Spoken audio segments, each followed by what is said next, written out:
Russia से 40% crude import करने वाली इंडिया ने ट्रंप ने कह दिया कि इंडिया अब रशिया का ओल्ड क्लाइंट नहीं रहा।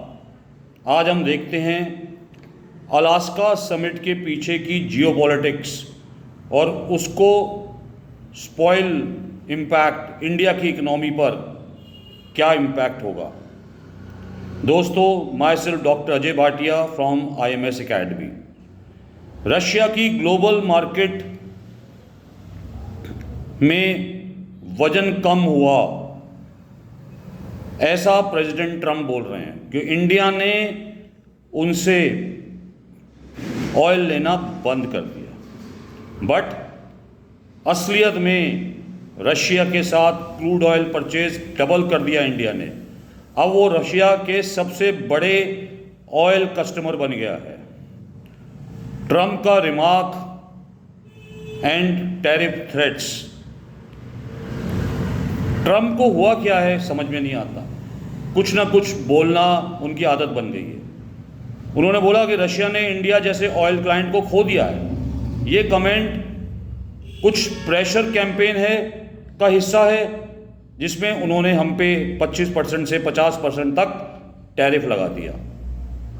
दोस्तों, ट्रंप की बात, आए दिन कोई ना कोई नई बात ट्रंप कहते हैं। अब आपको पता ही है कि अगर कोई भी पॉलिटिशियन, चाहे वो अमेरिकन प्रेसिडेंट हो या कोई भी, अगर अपनी बात को प्रूव ना कर सके तो उसकी बात पे दुनिया विश्वास नहीं करती। और इंडिया ने ये दिखा दिया कि हम लोग डिस्काउंटेड रेट से रशियन ऑयल अपनी एनर्जी सिक्योरिटी के लिए खरीदेंगे। अब यूएस को लग रहा है कि हम इंडिया पे सैंक्शन लगाएंगे और सैंक्शन लगा के हम इंडिया की इंटीग्रिटी, सॉवरेनिटी, इकोनॉमिटी सब पे इम्पैक्ट डालेंगे। बट आपको पता ही है कि ट्रंप पुतिन की मीटिंग जो कल अलास्का में हुई, इसमें कोई भी बिग डील नहीं रही। कोई भी सीज फायर या सैंक्शन रिलीफ नहीं दिया गया, मतलब कोई भी क्लैरिटी नहीं मिली। एक्सपर्ट कहते हैं कि मार्केट में कोई मेजर ऑयल प्राइस रीसेट ही नहीं हुआ। मतलब अलास्का की मीटिंग कंप्लीटली कोई इम्पैक्ट क्रिएट नहीं कर पाई। अगर हम बात करें इकोनॉमिक्स टाइम के एनालिसिस के मुताबिक, अगर फुल इम्पैक्ट टैरिफ हो जाता तो इंडिया की जीडीपी पे 0.5% तक का इफेक्ट हो सकता है, इकोनॉमिक गिर सकती है। लेकिन हमारी स्ट्रॉन्ग डोमेस्टिक ग्रोथ, हमारी जीडीपी डाइवर्सिफिकेशन की वजह से इसका इम्पैक्ट ना के बराबर ही रहने वाली है। एक्सपर्ट्स एस्टिमेट कर रहे हैं कि इंडिया का एस्टिमेट 0.2% जीडीपी होगा। अगर हम डिप्लोमेटिक और ट्रेड स्ट्रैटेजी की बात करें, इसका डिप्लोमेटिक इफेक्ट क्या होगा, डिप्लोमेटिक इसमें क्या इम्पैक्ट होगा। हमारे पास डिले है यूएस ट्रेड के साथ, फिर भी इंडिया कमिटेड है बायलैटरल ट्रेड एग्रीमेंट जो टारगेट कर रही है India 500 billions trade by late 2025। India negotiate कर रही है यूके के साथ, यूरोपियन यूनियन के साथ, इफ्टा के साथ, एशियन कंट्रीज के साथ, प्लस स्ट्रैटेजिक ऑटोनॉमी क्रिएट करने की कोशिश कर रही है। इंडिया कभी भी energy policy, US pressure, sanctions की वजह से नहीं झुकने वाला। अब ये क्या है, ये जियोपॉलिटिकल शिफ्ट है और स्ट्रैटेजिक ऑटोनॉमी है।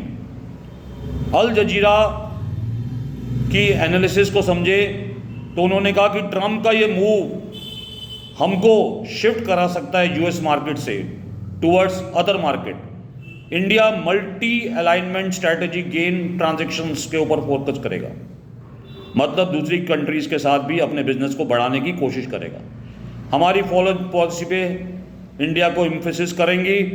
हम रशिया और अपनी सॉवरेनिटी, एनर्जी सिक्योरिटी पे कोई इफेक्ट क्रिएट नहीं होगा, चाहे हमको इसका कोई फ़ायदा हो या ना हो, इंडिया हमेशा रशिया के साथ ट्रेड डील्स लेगा। इंडिया डिफेंस में और ऑयल, इन दो बेसिक चीज़ों में इंडिया मूव करेगा रशिया के साथ। दोस्तों, अब चाइना भी हमारे साथ ट्रेड डील्स में इंटरेस्टेड होने लगा। अब जब चाइना हमारे साथ ट्रेड डील्स हो गया, तो अगर हम बोले कि एक तिगड़ी बन जाएगी इंडिया, चाइना और रशिया, अगर ये सक्सेस हो गया तो अमेरिका या यूरोप कमज़ोर पड़ेंगे, डॉलर कमज़ोर पड़ेगा इंटरनेशनल मार्केट में, और डॉलर अगर कमज़ोर पड़ गया तो आने वाले 3 साल में अमेरिका की इकोनॉमी पे इसका बहुत बड़ा इम्पैक्ट होगा। तो दोस्तों, ये सारी चीज़ें डिप्लोमेसी से भी सुलझाई जा सकती हैं, बट किसी के ऊपर प्रेशर करना, प्रेशर टेक्निक देना और ये कह देना कि अगर रशिया ने हमारी बात नहीं मानी, ट्रंप का ऐसा कहना है कि रशिया अगर हमारी बात को नहीं मानता तो इंडिया पे सैंक्शन लगा दिया जाएगा। अब इंडिया का इस पे कोई लेना देना नहीं, फिर भी इंडिया के ऊपर इसका सैंक्शन रहेगा।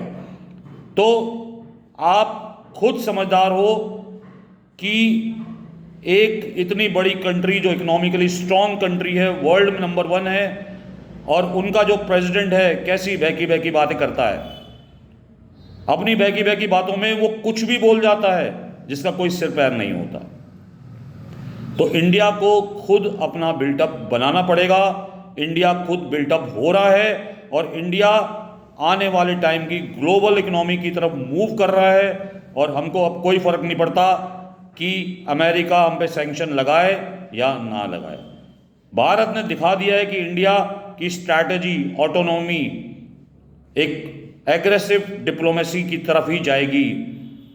तो दोस्तों, आपको क्या लगता है कि इंडिया को क्या करना चाहिए? कमेंट में ज़रूर हमको बताइए कि इंडिया को इसका बेनिफिट होगा या नहीं होगा। अगर हमारा वीडियो आपको पसंद आए तो लाइक करिए, शेयर करिए, सब्सक्राइब करिए, और इसी टाइप की मेजर इकोनॉमिक टॉपिक पे हम आने वाले टाइम में भी और ज़्यादा वीडियोस लेके आएंगे। दोस्तों, अगर हम